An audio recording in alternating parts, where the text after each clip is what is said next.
سلام عليكم.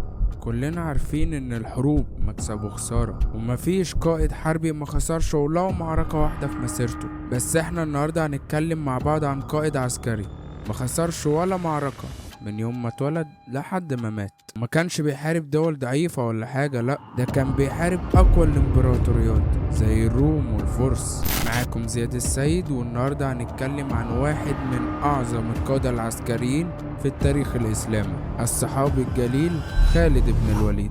بتبدأ قصتنا مع ولادة خالد. اتولد تقريبا سنة 592 في مكة المكرمة. أبوه يبقى الوليد بن المغيرة، سيد قبيلة بنو مخزوم، واحدة من أكبر قبائل قريش. كانوا مشهورين بالقوة والشجاعة، وكانوا مسؤولين عن قيادة الحروب في قريش، وكان ليهم تجارة ضخمة خصوصا مع الشام واليمن. يعني تقدروا تقولوا كده إن بنو مخزوم كانت سيف قريش. ووفقا لعادة أشراف قريش في الوقت ده، أرسلوا خالد للصحراء عشان يتربى على إيد مرضعة وينشأ في جو الصحراء القاسي.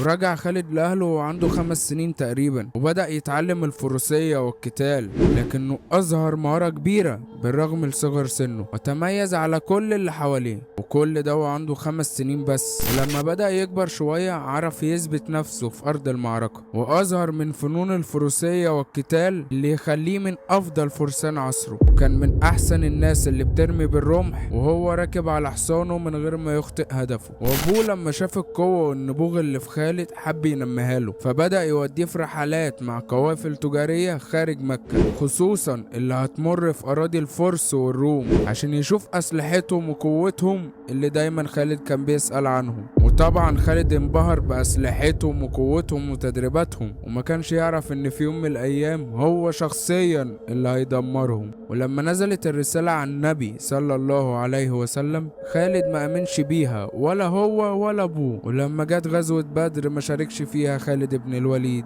عشان ساعتها كان مشارك في تجارة، لكن أخوه الوليد بن الوليد شارك فيها هو و99 من فرسان بني مخزوم. لكن الوليد اتأثر في الحرب هو و30 فارس من قبيلته، ومات في المعركة دي أبو خالد الوليد بن المغيرة وعمه أبو جهل.